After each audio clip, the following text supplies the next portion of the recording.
নমস্কার শ্রোতা বন্ধু, আপনাদের স্বাগত জানাই আমার এই ছোট্ট চ্যানেল বৈদিক প্ল্যানেটে।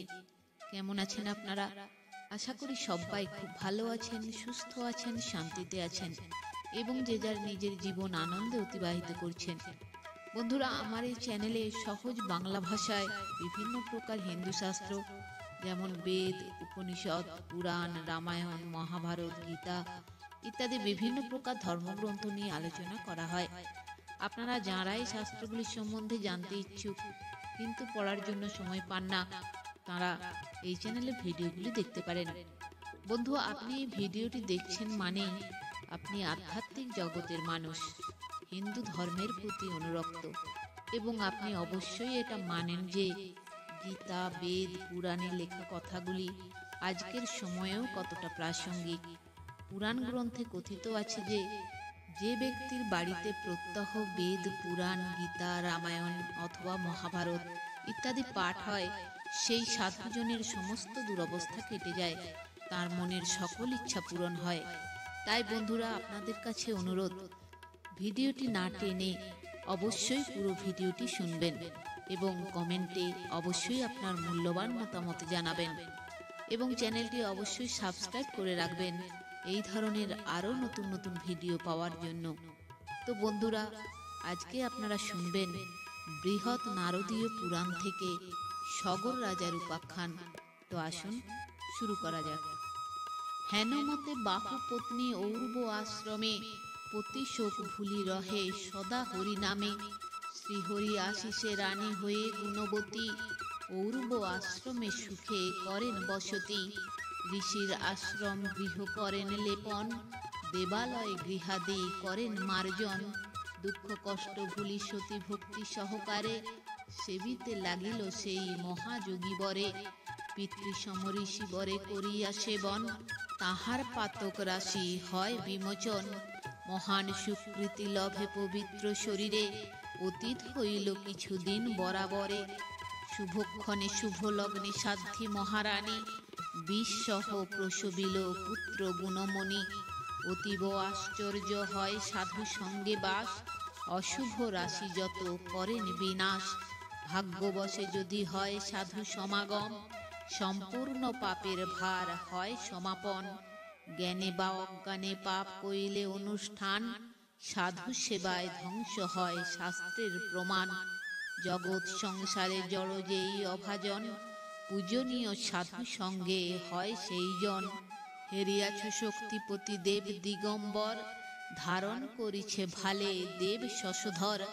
তাই শ্লাঘনীয় হন দেব তারাপতি কত বা পবিত্র তিনি খ্যাত বসুমতী। সাধু সঙ্গ হতে ঋদ্ধি নরগণ পায় পূজ্যতর হন সাধু এতিন ধরায়। তাদের অসীম গুণ করিতে কীর্তন কোন জন ধরাতলে হবেন সক্ষম। মহাসাধু ঔর্ব ঋষি খ্যাত চরাচর তাহার প্রভাবে বিষ হয়ে গেল স্বর। সেই বিষ 7 মাস আছিল উদরে ঋষির কৃপায় সেই বিষ গেল দূরে। সে বিষ হইল দূর ঋষি কৃপা নলে দুঃখিনীর দুঃখ দূর এত দিনে হলে। সৌভাগ্য লক্ষ্মী তাঁরে পরশ করিল গড়যুক্ত হয়ে পুত্র জনম লোভিল। সে কারণ ঋষি তার নাম রাখিল সগর জাতকর্ম আদি ক্রিয়া করে ঋষিবর। আশ্রমের দুগ্ধ আদি করিয়া ভক্ষণ বাড়িতে লাগিল ক্রমে রাজার নন্দন। ক্রমে সগরের চূড়াকাল উপস্থিত করিল সমাধা ঋষি বেদের বিহিত। তারপর রাজোচিত শাস্ত্র সমুদয় শিক্ষা দিতে থাকে ঔর্ব মুনি মহোদয়। সুকুমার ভাব যবে সগরের আসে সমর্থ বুঝিয়া ঋষি ডাকিলেন পাশে। সর্বশাস্ত্র মন্ত্র সহ করিল অর্পণ পারদর্শী হয় তাহে বাহুর নন্দন। সর্বশাস্ত্র শিক্ষা করি ঔর্বের গোচরে ধর্মজ্ঞ হইল শিশু খ্যাত চরাচরে। শুচিদগ্ধ গুণবান হইল বলবান গুণে না রহিল কেহ তাহার সমান। মুনির অসীম স্নেহ যত্নের বিষয় স্মরণ করিয়া সেই শিশুর হৃদয়। স্বর্গীয় রসেতে সিক্ত হয় সেই ক্ষণে শুশ্রূষা করিত সদা সেই তপবনে। কাষ্ঠকুশাদি নিত্য করিত চয়ন, ভক্তিতে করিত সেবা ঋষির চরণ। একদা সে সগরের হৃদয়ে মাঝারে, উদয় হইল নবভাব জানি পরে। মায়ের চরণে শিশু করিয়া বন্দন, বড় জোরে নম্র ভাবে কহিল তখন, হে জননী তোমার এই করি নিবেদন, কোথায় জনক মম হয় কোন জন? কিবা নাম হয় তার বলহ জননী, অন্তরে বাসনা মম জানিতে এখনি। পিতা হয় জগতের প্রধান কারণ, পিতৃহীন হয়ে থাকা জীবনে মরণ। যদিও দরিদ্র হয় পিতা মহোদয়, পুত্রপক্ষে ধনী সেই জানিবে নিশ্চয়। মূর্খ হয় যদি কভু পিতা মহাত্মন, পুত্রপক্ষে পণ্ডিত সে শাস্ত্রের বচন। হয়ে থাকা পিতৃহীন বিড়ম্বনা সার, ইহলোকে পিতা মাতা নাহিক যাহার। কোথায় তাহার সুখ বল গো জননী, কহ মাগো কোথা মোর পিতা গুণমণি। নাহি যার পিতা মাতা এ ভব সংসারে, দরিদ্র সমান সেই সদা কাল হরে। দুঃখমতি হয় সেই মূঢ়ের মতন, বৃথায় জনম তার বিফল জীবন। নাহি যার পিতা মাতা এ ভব সংসারে, ঋণগ্রস্ত অপুত্রক জগৎ মাঝারে। অবিবেকী অজ্ঞ কিংবা সেই অভাজন, বিফল জনম তার বিফল জীবন। শশাঙ্ক বিহীন হলে যেমন যামিনী, শোভাহীন হয়ে পড়ে শুনো গো জননী। কমল বিহীন হলে যথা সরোবর, কদর্য দেখায় তারে যেনু বরাবর। পতিহীনা হলে নারী হতশ্রী যেমন, সেই মতো দিনহীন পিতৃহীন জন। স্বাভাবিক সদাচার হতে ভ্রষ্ট হলে, লোভিতে উন্নতি জীব যেই রূপ নারে। ধর্মহীন হয় যদি কোনো গৃহীজন, সুখ লাভে ক্ষমাবান না হয় যেমন। ধেনু আদি পশুহীন থাকিলে ভবন, সুষমা যেমন নাহি কর এ ধারণ। পিতৃহীন নর তথা শ্রীবিহীন হয়, হতভাগ্য দুঃখী হয় নাহিক সংশয়। হরিভক্তিহীন ধর্ম বিফল যেমন, সেই রূপ পিতৃহীন জীবনে মরণ। অসাধ্যায়বান বিপ্র যে জন সংসারে, আতিথ্যবিহীন গৃহী যাহার ভূধরে। দান শূন্য দ্রব্য কিংবা শুনগ জননী, অকর্মণ্য এই সব যেমন বাখানি। সেই রূপ অকর্মণ্য পিতৃহীন জন, শাস্ত্রের বচন এই কহিনু কীর্তন। সাধুহীনা সভা আর সত্যহীনা বাণী, দয়াহীন তপ কিংবা যেমন জননী। সেই রূপ পিতৃহীন এ ভবমণ্ডলে, কোনো কার্যকর নাহি হয় কোনো কালে।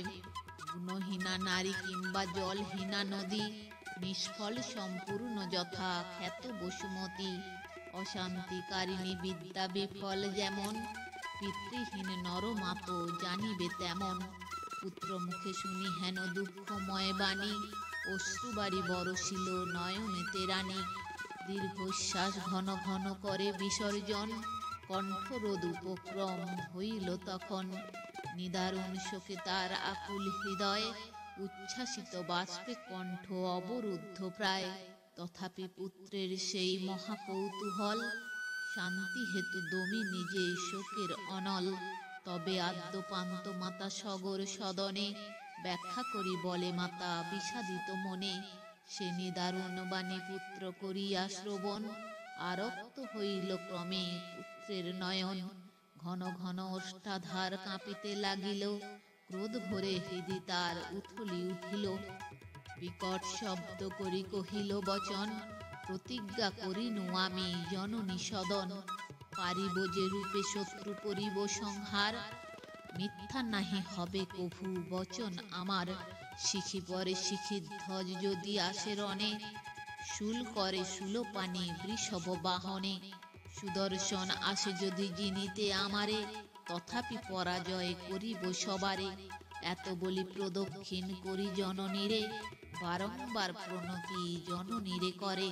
তারপর শ্রী গুরু পাশে করিয়া গমন, প্রণাম করি পরে অনুমতি চান। আশীর্বাদ করি অরূপ বিদায় দানিল, আশ্রম ত্যাজিয়া তবে সগর চলিল। সগর মাহাত্ম্য কথা অতীব মহান, শ্রবণ করিলে হয় সেই পুণ্যবান। তো বন্ধুরা, আজ এই পর্যন্তই।